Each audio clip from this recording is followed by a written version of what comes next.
Muy buenas a todos y bienvenidos una semana más al vídeo de visión semanal de Serenity Markets.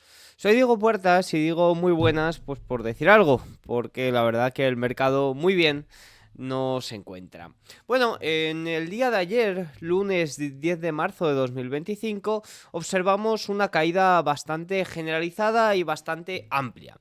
Fue tan amplia que el índice Nasdaq 100 registró la mayor caída desde el año 2022, un año de bastantes correcciones. Y es que la situación que estamos observando en el mercado quizás ya no se parece tanto a estas grandes liquidaciones que veíamos meses anteriores, que venían seguidas de grandes recuperaciones, sino que quizás estamos en un periodo un poco más de corrección, más severa, ¿no? Más que la simple liquidación.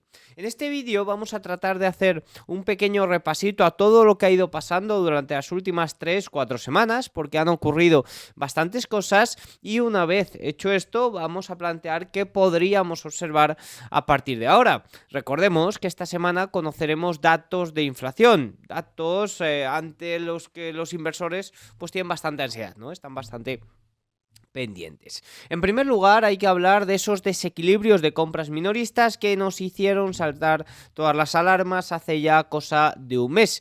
Durante enero y febrero, hasta el 10 de febrero, una cosita así, se registraron desequilibrios minoristas bastante curiosos. De hecho, hubo 20 días consecutivos de compras por parte de los inversores minoristas, con algunos picos de compra que no se veían desde hace, bueno, que no se habían visto nunca, incluso superando la situación vivida en el año 2021.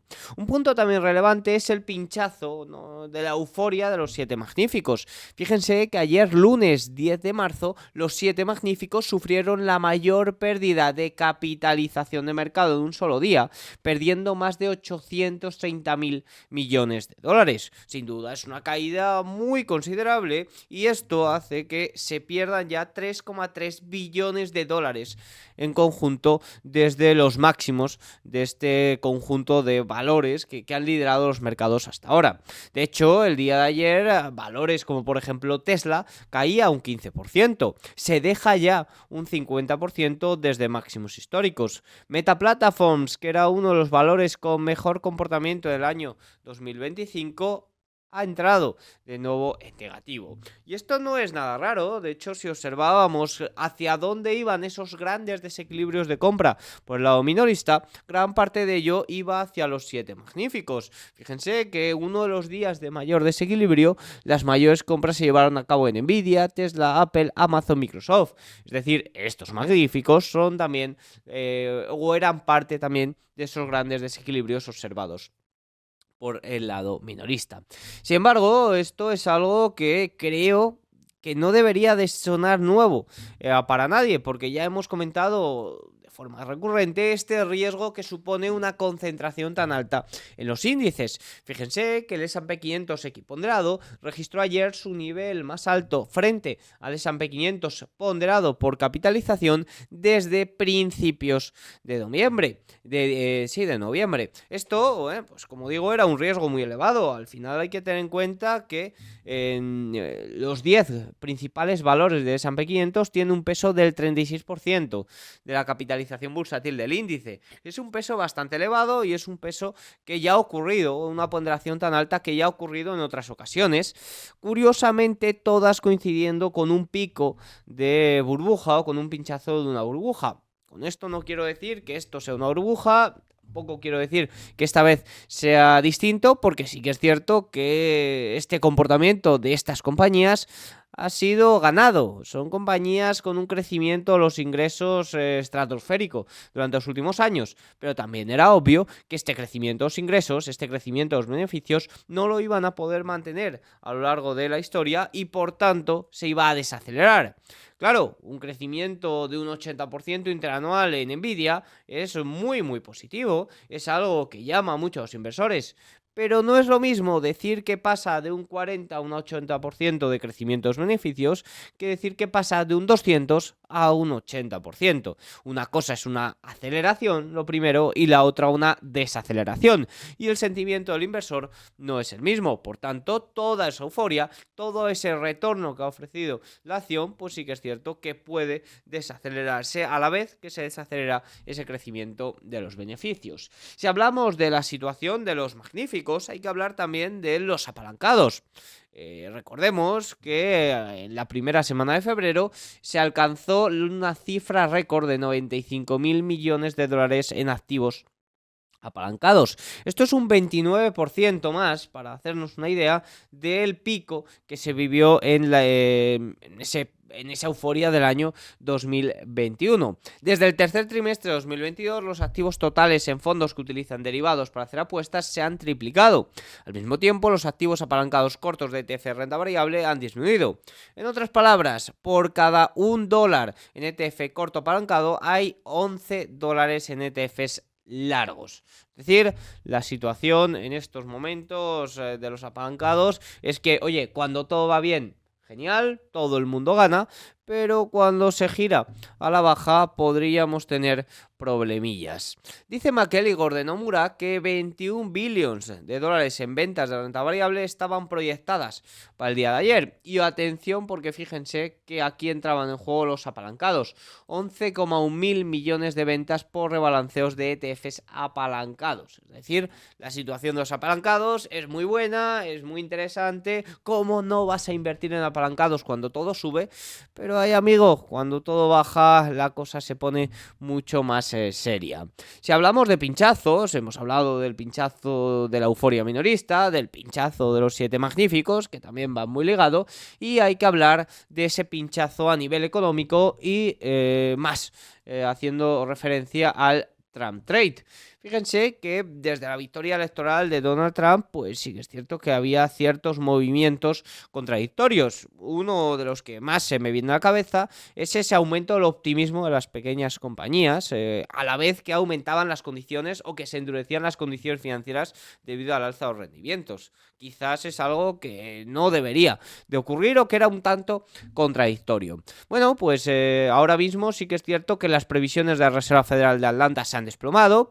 Se han desplomado especialmente por esa ansiedad, por esa incertidumbre de guerra comercial, ya que ha habido un gran aumento de las importaciones, que es lo que está desplomando las previsiones de crecimiento, especialmente importaciones de oro. Aquí ya nos podríamos preguntar si simplemente es por este tema de los aranceles, ese aumento de las importaciones de oro. Tiene sentido porque un arancel de un 10%, por ejemplo, las importaciones de oro, lo pondría muy complicado a los que hacen arbitraje de esta forma. Por tanto, se puede que se estén aprovisionando, pero bueno, sí que es cierto que es curioso pensar que solo se deba a los aranceles. Para saber si la economía estadounidense entrará en recesión o no, pues sobre todo hay que mirar más el consumo. Estos meses estos trimestres se puede ver afectado por la balanza comercial, pero a futuro sí que es cierto que hay que observar sobre todo el consumo. Dicho esto, vamos a ver cuál es la situación de mercado, porque se ha juntado esta gran incertidumbre política, esta gran incertidumbre comercial, por un periodo de gamma negativa al que quizás no estábamos acostumbrados. Un periodo de gamma negativa es simplemente entender que el mercado está dispuesto a reaccionar, que la liquidez es muy baja y que los movimientos serán exagerados, y estamos ante uno de los periodos más largos de gamma negativa que se recuerdan en el corto plazo. Fíjense, es tan largo este periodo que ha hecho que el S&P 500 reaccione con más de un 1% durante 8 días consecutivos. Esto se trata de la racha de movimiento más larga desde finales de 2020, es decir, gamma negativa, mayores exageraciones en los movimientos. Ahora, la presión bajista no cesa, y si bien veíamos ayer como los apalancados también, debido a esos reequilibrios, llevan a cabo ventas, también es cierto que el posicionamiento de los CTA, de los fondos sistemáticos, ha ejercido una presión a la baja bastante grande, hasta tal punto de que tenía un posicionamiento más o menos elevado a inicios de 2025 y ahora mismo, pues fíjense, porque vuelve a un terreno equilibrado, incluso contrario. Ha sido una de las mayores caídas de posicionamiento de los fondos sistemáticos que se recuerdan. Han vendido 39.000 millones de dólares en las últimas 5 sesiones. Y un punto relevante sobre estos fondos sistemáticos es que ya prevén prácticamente las mismas ventas para la próxima semana que para el próximo mes en caso que el mercado se quede plano. Es decir, que ya se está agotando esta presión bajista, que ya no pueden llevar a cabo mayores ventas.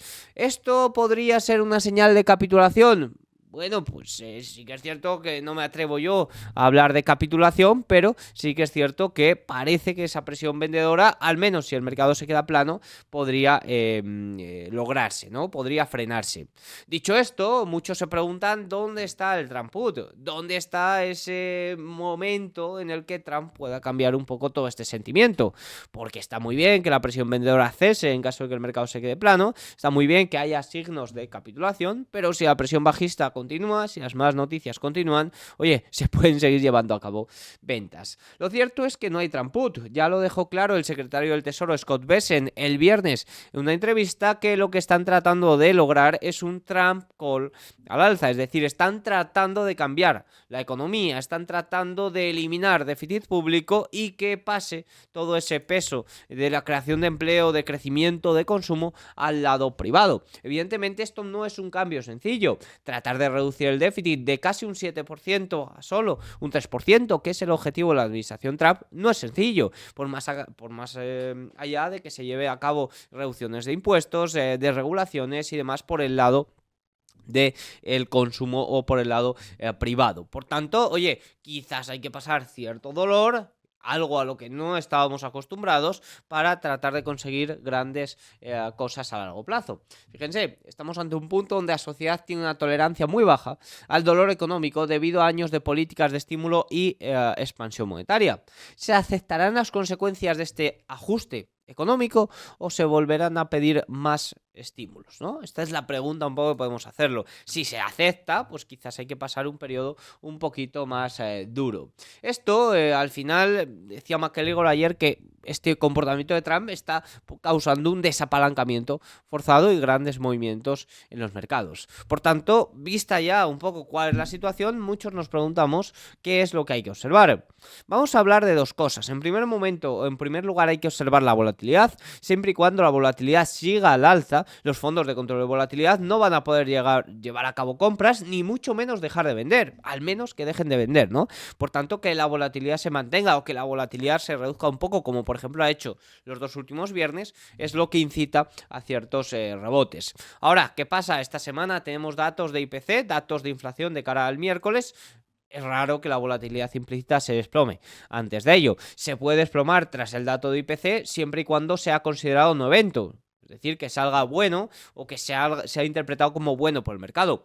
¿Qué puede ser interpretado como bueno por el mercado? Pues hombre, un dato superior podría aumentar ese riesgo de esta inflación, no sé yo, pero creo que sería incluso más positivo que un dato negativo. ¿Por qué? Porque el susto del crecimiento está asustando ya bastante. Por tanto, bueno, lo mejor sería que salga en línea con lo esperado, pero veremos a ver qué ocurre. En caso de que salga bien o sea interpretado como bueno, esta caída de volatilidad podría ayudar y aliviar al mercado. Si observamos la estructura del VIX, sí que es cierto que, como comentaba al inicio, no parece un spike, no parece un movimiento rápido como el que vimos en agosto o como el que vimos en diciembre, sino que es una estructura mucho más continuada. Es decir, estamos, parece, haciendo una estructura más de corrección severa que de grandes liquidaciones. Ahora, observando la volatilidad que debe de corregir, otro punto para ver si el rebote puede ser certero es observar los niveles gamma, ¿no? Es recuperar esa gamma positiva, porque como ya hemos comentado anteriormente, periodos de gamma negativa lo que hacen es exagerar muchos movimientos. Por tanto,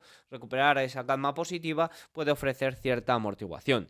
Este periodo al final son los 5.900, 5.950. Sí, parece muy alejado, puede que se mueva a la baja durante estos días debido a las grandes caídas de mercado que se están observando, pero estos son los niveles más importantes.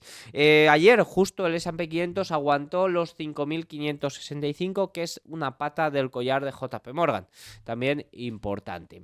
Así que nada, visto esto y visto que Warren Buffett tenía razón, porque Buffett tiene más efectivo que nunca, un efectivo que evidentemente está retornando casi a un 4%, pero fíjense cómo el indicador de Warren Buffett, que es el market cap de un país, de capitalización bursátil entre el GDP, entre el Producto Bruto, pues fíjense que se ha desplomado en las últimas semanas, ¿no? Debido a la pérdida de capitalización bursátil que ha tenido el mercado americano. Lo veía caro, no veía oportunidades, pues bueno, vamos a ver si poco a poco se van dando esas oportunidades. Para esta semana, oye, hemos conocido datos de inflación el domingo en China que han sido inferiores a lo esperado, lo cual también ha provocado caídas por el lado de los índices asiáticos. También conoceremos datos de ofertas de empleo JOLTS hoy, martes, en Estados Unidos, y el punto más relevante serán los datos de inflación que conoceremos el miércoles en Wall Street. Así que nada, tienen todos los datos, espero que os haya gustado este vídeo de Serenity Market. Si es así, hacedmelo saber con un like, un comentario y nos vemos la semana que viene. Chao, adiós.